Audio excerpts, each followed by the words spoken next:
이렇게 매매를 했을 때 여러분들께서는 적어도 내가 한 달 이상은 가져갈 종목 같은데 이 종목을 내가 어디서 잡아야지 가장 안정적일까를 고민 이제 해보셔야 돼요. 특히나 셀트리온 제약처럼 실적을 근간으로 주가의 형성이 되는 종목들 같은 경우에는 이 계산이 상당히 좀 복잡합니다. 완전 수학적이에요. 쉽게 말씀드려서 안녕하십니까 여러분, 강쌤입니다. 이번 종목은 셀트리온 제약 녹화해 볼 겁니다. 제가 이 제약 바이오 업계들 중에서 여러 가지 종목들을 만졌지만 이 셀트리온 종목을 건드리는 건 처음입니다. 그만큼 이제 많은 분들의 요청이 있어서 이번에 녹화를 하게 됐는데, 이 셀트리온 제약이 뭐 우리나라에서 생각하는 그런 브랜드 평판이라던가 종목 평판을 감안해 봤을 때는 주가가 좀 잠잠한 모습을 많이 보이고 있어요. 바닥을 찍은 건지 아니면 힘이 없어서 늘어진 건지 정확하게 판단하기 힘들고, 또 셀트리온 제약이 비교했을 때 뭐 HLB 같은 기업들처럼 뭐 눈앞에 FDA라던가 눈에 크게 보이는 호재들이 당장 있어서 많은 사람들의 매수세를 끌어오게끔 만들 수 있는 상황도 아니기 때문에 이 셀트리온 제약을 보유하신 분들이나 이 매수를 고려하신 분들께는 뭔가 확실한 한 방이 좀 있어야 될 것 같은데, 적어도 가져가야 될 근거가 좀 분명했으면 좋겠는데 등등의 생각이 드실 겁니다. 해서 오늘 셀트리온 제약 녹화하면서요, 보유해도 되는 이유와 매수해도 되는 이유를 설명을 드릴 건데, 가장 중요한 건 현재 단가에서 어떤 단가에 진입하는 게 가장 좋을까, 최적의 가격을 찾는 공략법을 말씀을 드려볼 거고요. 추가로 잡았다면 어디까지 봐야 되는지 목표가를 설명을 드려볼 겁니다. 특히나 셀트리온 제약은 아까 말씀드렸던 HLB라던가 이런 기업들처럼 눈에 보이는 이 이슈들만 가지고 주가가 오르지는 않거든요. 추가적으로 실적 모멘텀이라던가 모기업이라고 할 수 있는 셀트리온 자체의 흐름의 영향을 상당히 많이 받기 때문에 이 부분을 계산한 목표가를 말씀을 드릴 거니까 여러분들께 분명 도움이 많이 될 겁니다. 자, 추가로 오늘 영상 끝까지 보신 분들께는 이거에 이어서 한 가지 더 셀트리온 제약과 함께 가져갈 수 있는 종목도 제가 소개를 해드릴 건데, 이 모든 것들을 여러분들께는 무료로 설명을 드릴 거기 때문에 영상을 끝까지 집중해서 보시는 게 좋겠죠. 네, 여기까지 좀 말씀을 드려보고요. 제 영상들 구독과 좋아요 안 누르신 분들은 한 번씩 꼭 부탁드리면서 본 내용으로 넘어가 보도록 하겠습니다.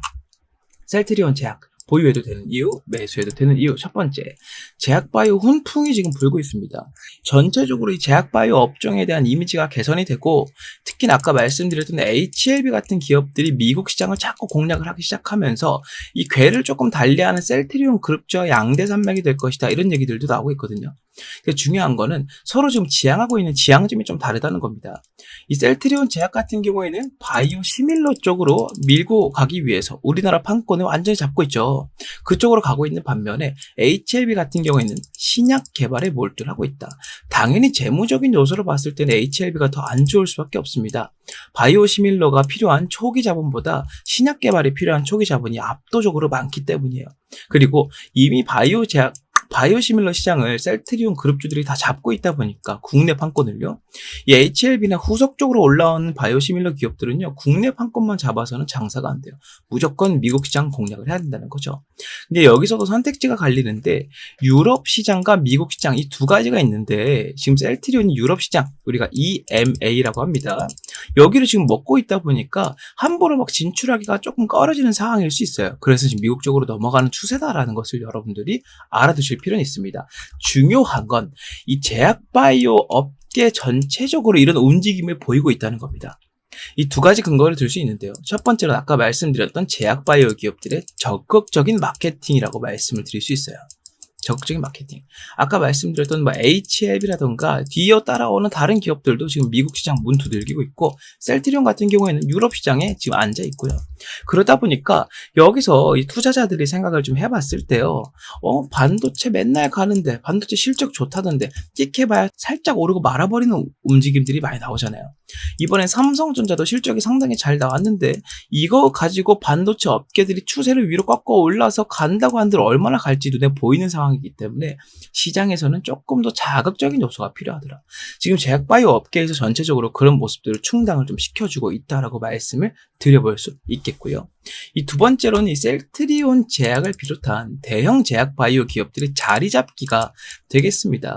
이 자리 잡기가 본격적으로 되다 보니까 아까 말씀드렸던 이 바이오 시밀러 쪽에서는 EMA를 거쳐서 셀트리온 쪽이, 그리고 신약 개발 쪽에는 FDA를 거쳐서 HLB 쪽이, 지금 자리를 잡으려고 하고 있기 때문에 양대 산맥이 거친다는 얘기는 그만큼 투자자들이 많이 유입될 수 있는 환경이 된다는 거거든요. 추가적으로 현재 증시가 불안정한 모습을 자꾸 보이고 있어요. 심지어는 지금 미국에서 금리 인하 얘기가 나오고 있지만 그럼에도 주가가 제대로 안정을 못 받고 있다. 반면에 제약 바이오 기업들은 금리 인하에 상당히 좋은 영향을 많이 받기 때문에 이런 측면에서 봤을 때 지금 제약 바이오 종목들 전체적으로 좋은 분위기가 형성이 되고 있는 중이라는 것을 알 수 있다는 거죠. 이럴 때 우리는 보통 두 가지 케이스로 나뉩니다. 첫 번째로는 대표주를 공략하는 사람들, 아까 말씀드렸던 HLB라든가 셀트리온 그룹주들, 아니면 알테오젠 이런 종목들을 건드리던가, 아니면 아예 밑에 있는 관심 못 받았는데 이슈를 자꾸 파가지고 이 종목 언젠가 오르겠지라는 식으로 잡는, 어떻게 보면 잡주라고 할까요? 아니면 테마주라고 할까요? 이런 종목들을 잡는 사람들이 있어를 같은 제약 바이오를 할지라도 투자 성향이 갈리게 된다는 겁니다. 근데 여기서 많은 분들이 공감하시겠지만 이 업종이 전반적으로 시장을 선도하고 있지 않을 때는요, 매수를 하려면 무조건 대표주를 건드리는 게 이득이에요. 시총이 크다 보니까 낙폭이 생겨도 손실이 적고요, 올라간다면 추세로 상당히 오랜 시간 동안 수익을 챙겨갈 수 있기 때문이죠. 그래서 지금 여러분들께서 내가 지금 포트폴리오에 제약 바이오 종목을 넣어야겠는데 신약 개발 기업은 아무래도 좀 리스크가 상당히 크다 보니까, HLB 같은 경우에는 FDA 승인이 한번 유예가 됐었죠. 그것 때문에 하한가를 2번이나 맞았던 사건이 있었습니다. 그러다 보니까 안정적으로 매출을 계속 갖고 올 수 있는 제약 바이오 업계의 캐시카우라고 불릴 수 있는 바이오 시밀러 쪽으로 밀고 가는 게 낫지 않을까라는 판단해 볼 수 있다는 거예요.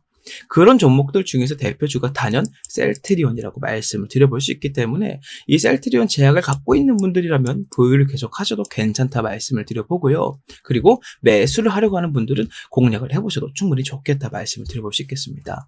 전반적으로 이 제약 바이오 업종들 중에서요, 이슈를 타고 올라가는 종목이 아니기 때문에 셀트리온 제약은요, 물론 이슈가 있으면 올라갈 수 있는 근거가 되지만 기본적으로는 실적이라던가 추가적으로 사업 영향권이 얼마나 넓어지고 있는가를 먼저 따지기 때문에 여러분들께서 이 부분을 참고해서 본다면 셀트리온 제약의 보유 의지는 충분히 강해질 거라고 말씀을 드릴 수 있겠죠. 지금 셀트리온 제약은 아까 말씀드렸던 다른 종목들처럼 이슈를 파고 만드는 것보다 그냥 내실을 먼저 다지고 있는 모습입니다. 셀트리온 그룹주 담지 않게 셀트리온 제약의 재무 상태가 압도적으로 좋다라고 말씀을 드릴 수 없어요. 영업이익도 그렇고 그냥 회사가 그냥 조금씩 운영되고 있다 정도로 이해하시는 게 제일 좋거든요, 사실은. 지금 그런 상황에서 셀트리온 제약이 국내에다가 특허 등록을 해두고 있는데 이 내용이 어떤 내용인지는 기사를 보면서 같이 한번 말씀을 드려볼게요. 자, 셀트리온 제약과 부강약품이 상반기 국내 업체 특허 등재 순위에서 1, 2위. 지금 1위 상반기 국내 특허 등재 순위가 셀트리온 제약이라는 거예요. 근데 중요한 점은 새로운 기술을 공개하는 게 아니고 원래 있던 혹은 해외에서 받아들여온 거에 대한 특허를 내고 있다는 겁니다. 이게 무슨 말이냐면 현재 셀트리온 제약 같은 경우에는 바이오 시밀러 사업을 본격적으로 밀고 있죠. 그러다 보니까 이 레시피를 받아올 수 있을 만한 기업들로부터 레시피를 최대한 많이 받아와야만 합니다. 근데 문제는 이렇게 받아와서 끝나는 게 아니고요, 이 약품을 다른 기업들이 쓰지 못하게 막아줘야지 내가 팔 수 있는 판매 독점권이 생기거든요. 그것 때문에 지금 셀트리온 제약 쪽에서 이 레시피를 받아와서 혹은 비슷한 바이오 시밀러를 자체적으로 만들어서 이 특허를 계속 내고 있다는 거예요. 그 특허량이 지금 현재 상반기 국내 특허 등록 1위에 기록이 되어 있다. 이게 무슨 말이냐면 현재 우리나라에서 제약 바이오 시장 규모가 해외에 있는 특히나 미국 시장 같은 경우에 비교해 봤을 때는 압도적으로 작습니다만 그럼에도 불구하고 우리나라 전체 대부분을 먹고 있다면 다른 나라로 뻗어나가는 게 상당히 안정적이게 될 겁니다. 본진이 튼튼하면 해외로 나가서 더 큰 물에서 논다 그래도 부담이 없을 거예요. 그러니까 우리나라 같은 경우에는 제약 바이오 업계의 이 판매 시장 규모 자체가 몇 조 단위도 올라가지 못합니다. 반면에 전 세계 제약 바이오 시장 규모가 1,100조 원 가까이 되는데 미국 시장은 이의 절반 이상을 갖고 있거든요. 그러니까 미국으로 다 가려고 하는 거예요. 혹은 유럽 같은 경우에도 이의 절반 이상을 갖고 있고요. 그러다 보니까 셀트리온 입장에서는 현재 EMA에 진출은 해 있으나 여기서부터 뭔가를 계속 만들어가기에는 부담이 되고 또 시간이 걸린다는 거죠. 그리고 그 시간을 버리지 않고 국내에서부터 조금씩 이 독점권을 활용해서 매출적인 부분을 끌어올려가면서 안전성을 키운다. 즉 내실을 다진다면 미국 시장까지도 공략을 차후해볼 수 있는 그런 단계적인 발판이 만들어진다. 그러니까 비전은 충분히 있는 기업이라는 거예요, 셀트리온 제약. 보통 여러분들께서 셀트리온 제약이 궁금해서 유튜브 찾아보시면요. 맨날 오늘 수급은 얼마 들어왔네요. 뭐 차트가 지금 어디 갇혀 있네요. 바닥이네요. 이런 얘기밖에 못 들으셨을 건데 보통 이 업종부터 시작을 해야 되는 거예요. 원래 투자를 하려면요. 이 업종 상황이 어떻고 이 종목이 지금 어떤 상황에 처해 있는지 여러분들이 알고 있어야 투자가 제대로 성공한다 말씀을 드릴 수 있다는 거죠. 그래서 이 셀트리온 제약의 흐름을 전체적으로 봤을 때는 이 기업의 비전은 아직 괜찮다. 아주 좋은 편이다. 말씀을 드려볼 수 있겠고 오히려 이 바이오시밀러 업종의 장점이라 할 수 있는 게 신약 개발 기업들과는 다르게 리스크가 상당히 적다는 점이 있습니다. 찍어내서 파는 대로 돈이 되기 때문에 이 부분을 잘 활용할 수 있는 능력이 있는 그런 기업이라는 거죠. 셀트리온 제약이요. 그래서 여러분들께서 이 셀트리온 제약의 보유나 혹은 매수 근거를 가졌을 때 기본적으로 이 종목은 단타 종목이 아니라는 것을 알고 그리고 기본적으로 이 종목은 비전이 높다는 것을 알고 그렇다면 내가 투자를 어떤 식으로 끌어야 된다? 초단타, 단타, 단기가 아니라 중기 이상의 매매를 보셔야 된다. 건강하게 오랫동안 많은 수익을 뽑아낼 거면요. 그리고 이렇게 중기 이상의 매매를 뽑아갔을 때 높은 비전으로 인해서 이게 충분히 기업 가치와 주가 가치에 영향을 줄 수 있다면 이 중기 매매는 다른 시간대에 매매를 하는 것보다 훨씬 더 많은 수익을 줄 것이다. 방향성을 좀 짚어드리고 있는 겁니다. 네. 자, 여기서 한 가지 더 이슈가 나오죠. 지금 셀트리온 헬스케어를 뭉친다 얘기가 나온 지 얼마 안 됐는데, 이제 마무리가 되고 나서 셀트리온 제약까지 합쳐지나라는 얘기를 많이 하고 있어요. 여기서 우리가 알아야 되는 건 셀트리온 제약과 셀트리온이 합쳐지게 되면 누가 이득인가요? 누가 이득이에요? 뭐가 이득이죠? 라고 얘기할 수 있습니다. 기본적으로는 셀트리온과 셀트리온 제약 두 가지 중에 한 가지를 잡아야겠다라고 고민하시는 분들이라면 이 합병이라는 잠재적인 이슈가 있는 전제로 셀트리온 제약을 갖고 가는 게 훨씬 더 이득이라 말씀을 드릴 수가 있는데 그 이유가 바로 이 PPA라고 하는 것 때문이에요. PPA라고 하는 거. 이게 회계 용어인데 이 주식을 하는 사람들 중에서는 우리가 M&A라는 것은 다 알 거예요. M&A, 인수합병에 대해서는 다들 알고 계실 겁니다. 그런데 이 PPA는 잘 모르십니다. 보통 여러분들께서 유튜브를 찾아볼 때 셀트리온이나 셀트리온 헬스케어, 셀트리온 제약 영상 보면서 이 PPA를 여러분들이 이해하기 쉽게 설명하는 사람 아무도 못 만나셨을 거예요. 그거 오늘 제가 해봐드리겠습니다. 자, 여러분들께서 지금 상상을 하실 겁니다. 우리 동네를 걷다 보니까 되게 잘 되는 카페 간 게 있어요. 손님도 진짜 많이 가고 커피도 맛있고 음식도 잘 팝니다. 디저트도 많이 팔고 손님들이 막 줄 서 있고요. 그러니까 여러분들께서는 지금 돈이 좀 있어요. 그러다 보니까 그래 내가 좀 카페를 인수를 해가지고 내가 하면은 참 재밌고 장사 잘 되고 좋을 것 같은데 그래 지금 부동산 가서 저 카페 매물 얼마인지 한번 물어보자 하고 가격을 알아봤더니 약 1억 5천만 원이래요. 1억 5천만 원. 여러분들이 지금 돈이 1억 5천 이상은 있어요. 한 2억 있다고 가정을 해볼게요. 이 2억 있으니까 1억 5천이면 살 수 있겠다라고 하고 찾아갑니다. 카페 사장을 찾아가요. 그 카페 사장한테 내가 이 카페 시세를 알아보니까 1억 5천만 원이던데 이거 나한테 1억 5천만 원에 파세요라고 했더니 카페 사장이 거절을 했어요. 나는 팔려면 적어도 3억은 받아야겠다는 거예요. 아니 시세가 1억 5천인데 왜 3억씩 받습니까? 네, 부동산을 좀 아시는 분들이라면 알고 계시겠지만 이 차액이 뭐냐? 바로 권리금이라는 거예요. 권리금. 권리금이 뭡니까? 이 카페의 원래 시세는 1억 5천만 원이지만 내가 열심히 해서 이 카페를 좋아하는 사람들이 많이 생겼고 그러다 보니까 매출도 지금 잘 나오고 있다. 근데 이거를 원래 시세만큼 팔면 내가 손해이지 않느냐? 난 더 받아야겠다라고 주장한다는 거예요. 그 돈이 바로 권리금이라는 겁니다. 권리금. 자, 기업이 서로 M&A를 할 때요. 이 기업이 이 기업을 삼킨다고 가정을 해봤을 때요. 만약 이 기업이 이 기업을 삼킬 때 이 기업의 가치가 쉽게 말해서 이 시세보다 낮다면 문제가 안 되지만 시세보다 높다면 이 차익 금액을 또 넘겨줘야 됩니다. 근데 이게 아예 모르는 기업들이라면 이해가 되겠지만 셀트리온 형제들이잖아요. 셀트리온 제약을 삼키는 건데 왜 이걸 줘야 돼요? 라고 얘기하실 수 있겠지만 주식이 발행이 돼 있는 기업들이잖아요. 즉 무슨 말이에요? 이 기업의 대주주로서의 역할은 여기가 할 수 있겠지만 그 외에 다른 대주주들을 무시할 수가 없겠죠. 즉 주인이 다르다는 거예요. 그러다 보니까 이 기업을 지금까지 만들었던 이 사람들이 요구하는 추가적인 권리금 이거를 여기 회계 용어로는 영업권이라고 합니다. 영업권. 권리금과 같은 개념이라고 보시면 돼요. 이거를 지불을 해야 되는데 따지고 보니까 이렇게 쉽게만 계산되면 PPA 어렵지 않잖아요.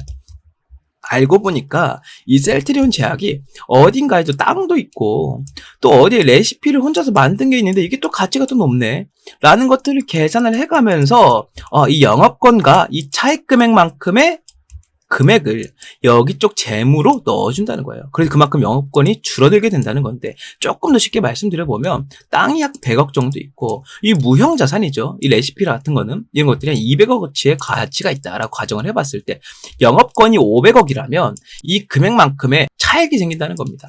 500억에서 300억이 빠진다는 거예요. 그럼 결국 영업권은 200억이 된다. 이게 여기 재무로 들어간다는 겁니다. 이게 바로 PPA예요. 쉽게 말씀드리면.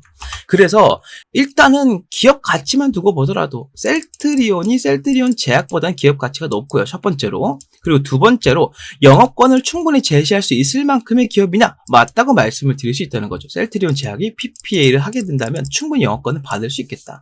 마지막으로 이 셀트리온 제약이 셀트리온이 제시하는 영업권을 깎아먹을 만큼의 어떤 무형 재산들이 그렇게 많이 있느냐? 그게 아니라는 겁니다. 추가적인 영업권들을 많이 챙길 수 있기 때문에 이 기업의 입장에서는 현금을 확 받으면서 기업을 팔 수 있는 거고, 그 대주주가 바로 셀트리온이기 때문에 어떤 측면에서 접근하더라도 이득이 될 수 있다는 거죠.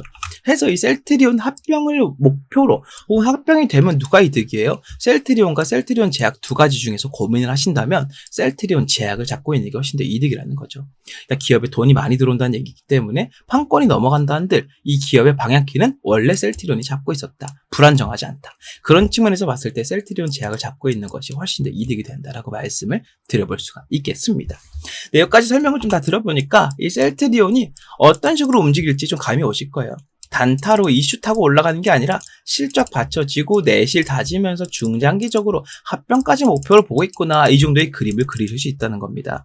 이렇게 매매를 했을 때 여러분들께서는 적어도 내가 한 달 이상은 가져갈 종목 같은데 이 종목을 내가 어디서 잡아야지 가장 안정적일까를 고민 이제 해보셔야 돼요. 특히나 셀트리온 제약처럼 실적을 근간으로 주가의 형성이 되는 종목들 같은 경우에는 이 계산이 상당히 좀 복잡합니다. 완전 수학적이에요. 쉽게 말씀드려서 이 셀트리온 제약의 실적이 얼마큼 나왔을 때 주가가 어떻게 변했더라라는 데이터를 가지고 이 데이터를 기반으로 셀트리온 제약의 기업 가치와 주가 가치를 비교를 했을 때 이를 통한 방정식을 통해서 이 주가가 어디가 적당한지를 구할 수 있다는 거죠. 실적이 올라가면 어디까지 가는 게 적당하다, 내려가면 어디가 적당하다, 이런 계산을 해야만 한다는 겁니다. 근데 여러분들께서 이걸 하기가 힘드시잖아요. 그래서 제가 대신 해드릴 거예요. 아까 처음 약속드린 대로 여기까지 영상을 보신 분들께는 셀트리온 제약의 공략 단가를 말씀을 드려볼 거고요. 추가로 아까 말씀드린 계산을 토대로 한 목표가도 설명을 드려볼 건데, 여러분들께서 한번 제가 이거 말씀드린다 그래서 이 가격만 보고 달리면 되느냐 안 되느냐, 절대 안 된다는 거죠. 주식이라는 건 매일매일 변수가 생기기 때문에 이 내용들을 매일매일 수정해서 봐줘야 된다. 여러분들 일하면서 매일매일 수정해서 볼 수 있겠습니까? 안 되기 때문에 제가 여러분들을 대신에 해드린다 한 건데, 어떤 식으로 설명을 드릴 것이냐, 요 내용과 플러스 설명드렸던 이슈들을 제외한 추가적인 이슈가 나올 때마다 알려드리는 채팅방에서 여러분들께 이 내용들을 소개를 해드리고 있습니다. 이 채팅방 입장하는 방법은 화면 위에 보이는 번호 010-6876-9767번으로 문자 강쌤 셀트리온이라고 남겨주시는 분들께만 말씀드릴 거고요.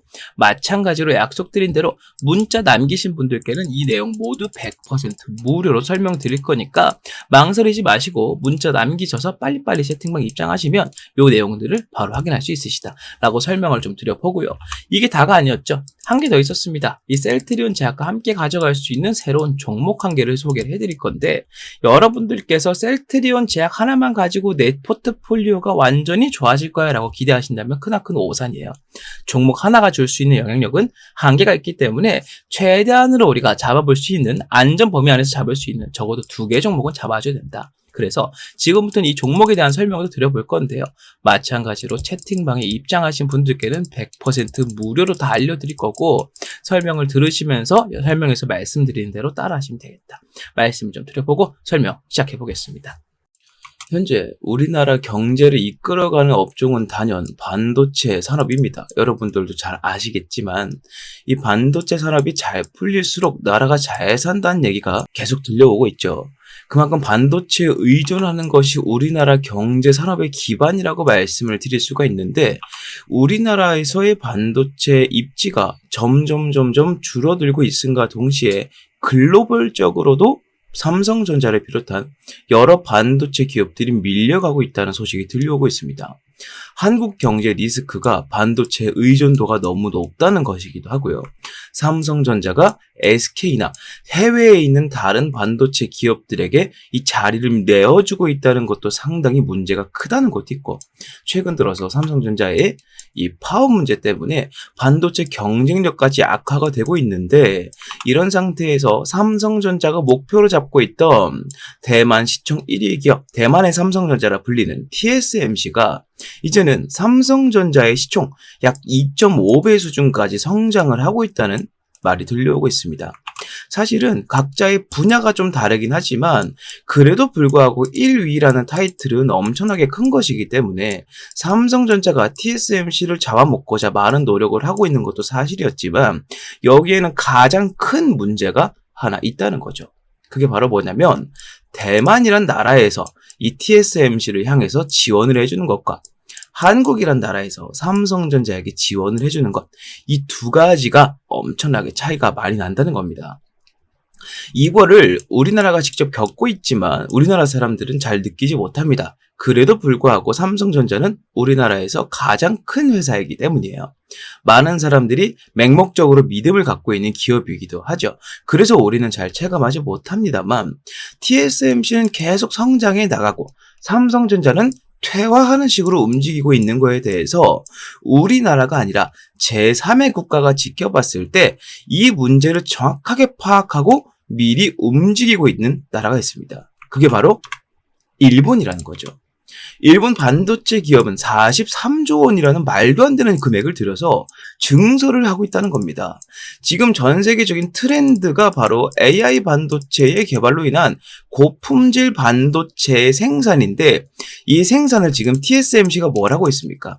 위탁 생산으로 파운드리, 즉 엄청난 양을 양산해내고 있다는 거예요. 이 43조 원을 들여서 증설을 시킨다는 얘기는 TSMC와 붙어보겠다는 의미로 들려온다는 겁니다. 이게 바로 한국이란 나라가 삼성전자의 지원을 많이 해주지 않고 있다. 그리고 대만이란 나라가 TSMC로 많은 지원을 해주고 있다. 그 차이로 인해서 기업의 끝발이 달라지고 있다. 이렇게 생각을 했다는 거예요. 자, 2029년까지 약 5조엔 43조 원 규모의 대대적인 투자에 나서고요. 여기서 중요한 게 뭐냐?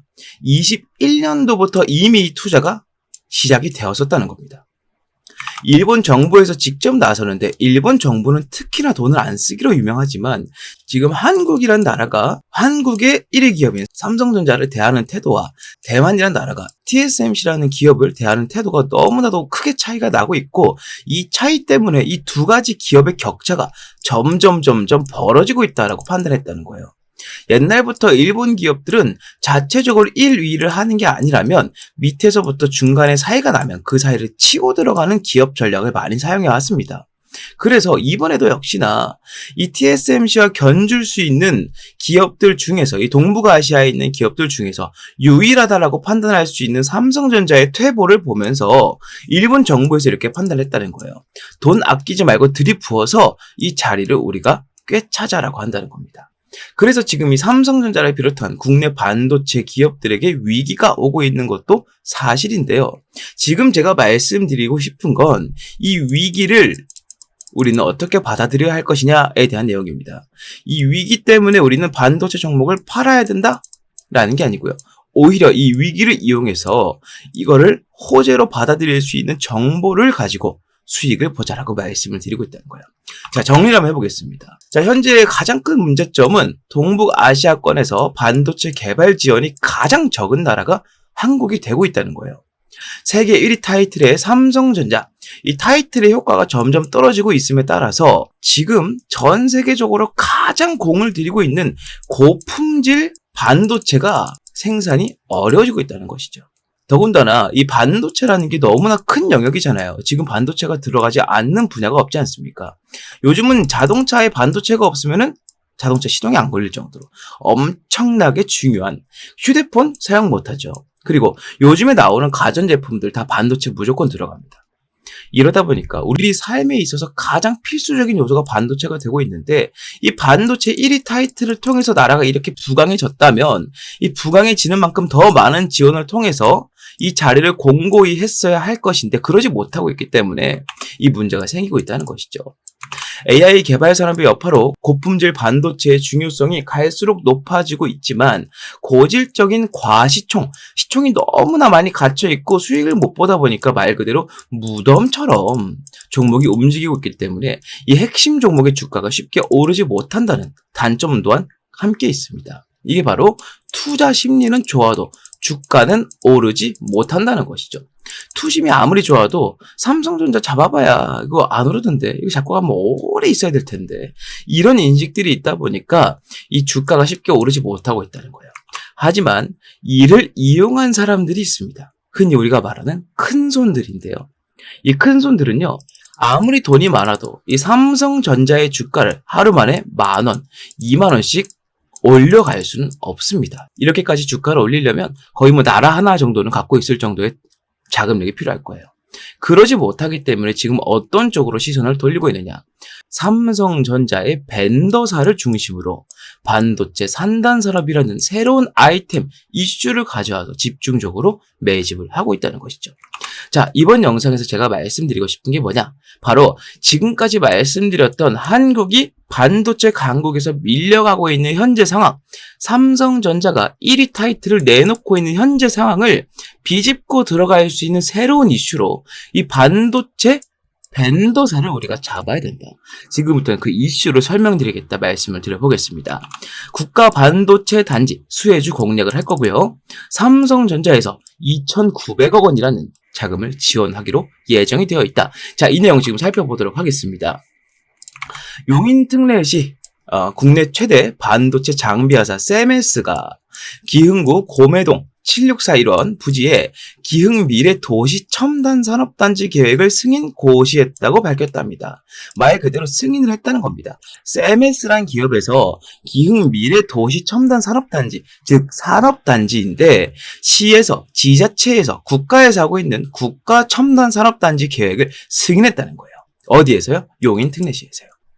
자, 세메스가 기술개발센터 건립은 26년도까지 약 2,600억 원가량 투입해서 20층 규모로 현재 있는 반도체 클러스터 단지들보다 압도적으로 큰 용량과 압도적으로 큰 부지라고 말씀을 드릴 수 있다는 거죠. 개발센터가 건립이 되면 직접이든 간접적이든 고용 창출 4,200여 명이 예상이 되고 이 안에서만 4,200여 명이 일을 할 수가 있게 된다는 겁니다. 반도체 중심 도시로서의 용인의 위상이 한층 더 높아질 것으로 전망이 된다는 이슈예요. 이게 왜 중요하냐면 지금 삼성전자는요, 국가에서의 지원을 제대로 받지 못하고 있습니다. 이 삼성전자를 좋아하고 많이 연구하고 파보신 분들이라면 이게 무슨 말인지 바로 이해가 되실 거예요.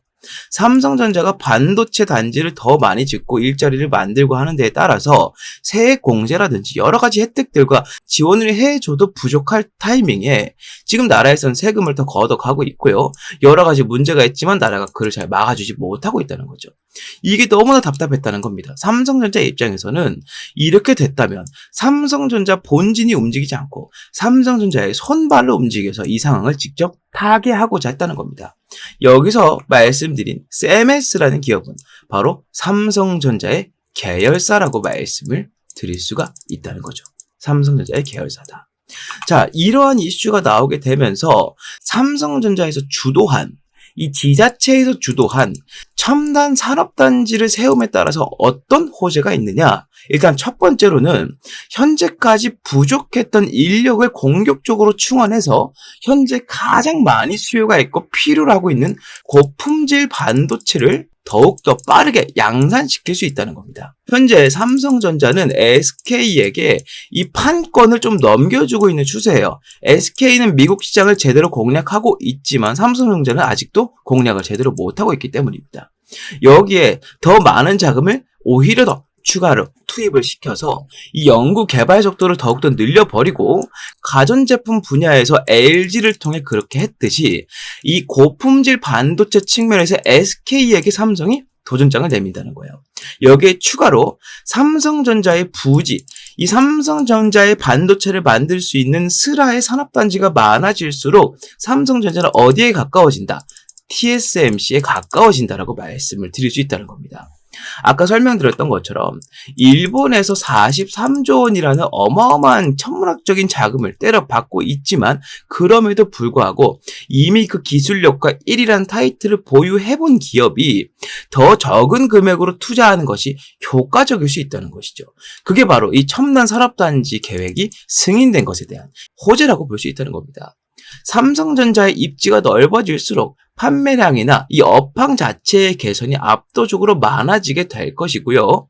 지금 이재용 회장은 인도까지 넘어가서 삼성전자의 판권을 두고 정확한 입지를 다지고자 상당히 바쁘게 움직이고 있다라고 말씀을 드릴 수 있습니다. 이런 타이밍에 삼성전자와 용인시가 주도하는 첨단 산업단지가 세워진다면 여기에 삼성전자가 지금까지 부족했던 끝발을 채워줄 수 있는 이슈가 된다는 것이죠. 이런 이슈가 들려옴에 있어서 바로 움직이는 주체들이 있습니다. 그게 바로 아까 말씀드렸던 큰 손들인데요. 연초에 제가 봤던 이 코스닥 제조업 지수, 여기에 들어가는 수급량을 살펴봤을 때 연초에 봤을 때는 8,417이었던 수치가 현재 녹화일 현재 39,146으로 약 387% 거의 400%에 육박할 정도로 증가했다는 겁니다. 그런데 여러분들 여기서 한 가지 따져봐야 되는 게 여러분들이 지금 반도체 종목들이 전체적으로 살아나고 있다라고 느끼시나요? 그러지는 않는다는 것이죠. 이게 무슨 말이냐면 이 정도로 많은 증가량이면 이 반도체 업황이 벌써 좋아지고 반도체 주식의 현황도 상당히 좋아져야 됐을 것인데 아직 큰 차이가 없다는 거죠. 이게 바로 이 큰 손들이 어디서 물밑에서 매집을 했기 때문이다라고 한다는 겁니다. 바로 그것 때문이라고 말씀을 드릴 수 있다는 거예요. 명백하게 수급이 들어온 양은 거의 400%가 늘었는데 주가는 큰 차이가 없으니 매일매일 티나지 않게 아주 신중하게 물밑 작업을 해오고 있다라고 밖에 판단을 내릴 수가 없다는 겁니다. 자, 그래서 지금 우리가 바로 해야 될 일이 뭐다? 지금 상당히 증시가 번잡합니다. 이 종목 튀었다가 저 종목 튀었다가 지금 그러고 있죠. 그리고 여러 가지 이슈들이 있는데 뭐 제약 바이오라던가 아니면 기타 뭐 자동차, AI 등등 여러 가지 이슈들이 있지만 뭐 하나 증시를 주도하지 못하고 있다는 겁니다. 반면에 이 반도체 업종은 어떻습니까?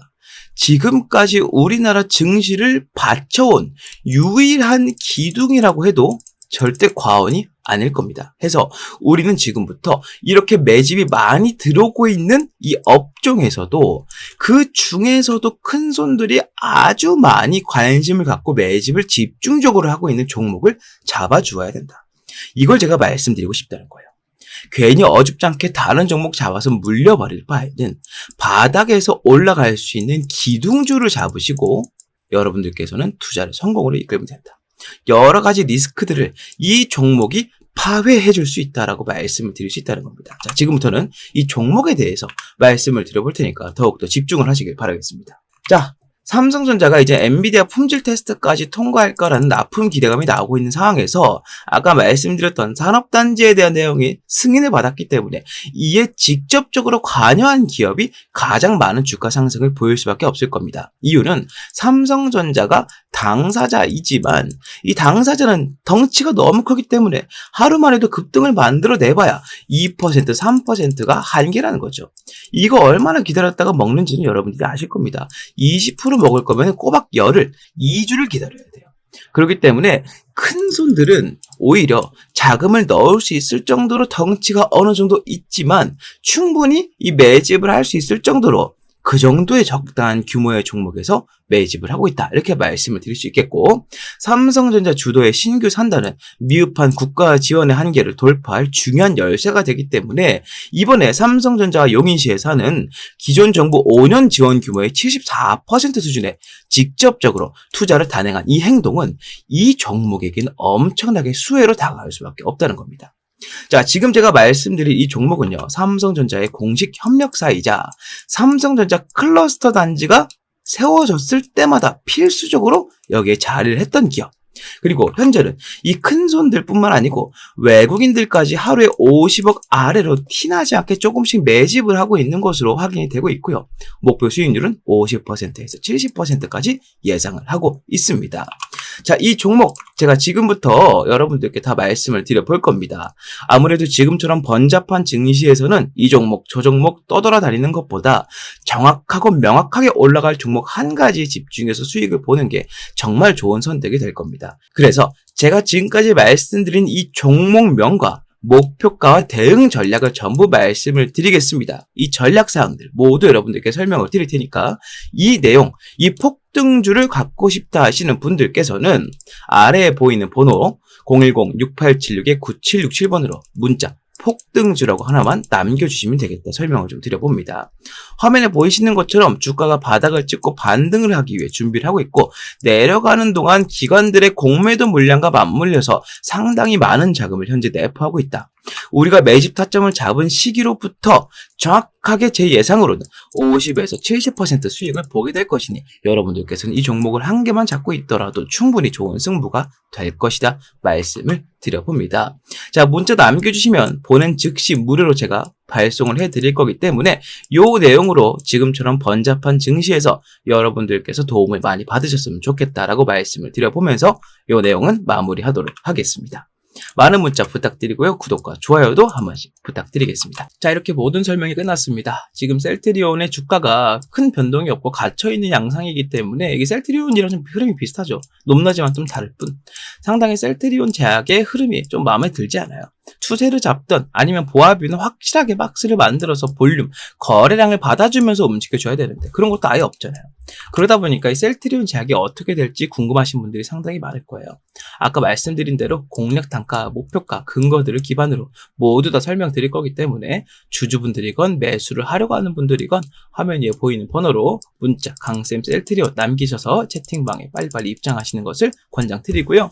제 영상 구독과 좋아요 한 번씩 부탁드리면서 오늘 영상 여기서 마무리하고요. 다음 종목, 다음 영상으로 인사드리겠습니다. 감사합니다.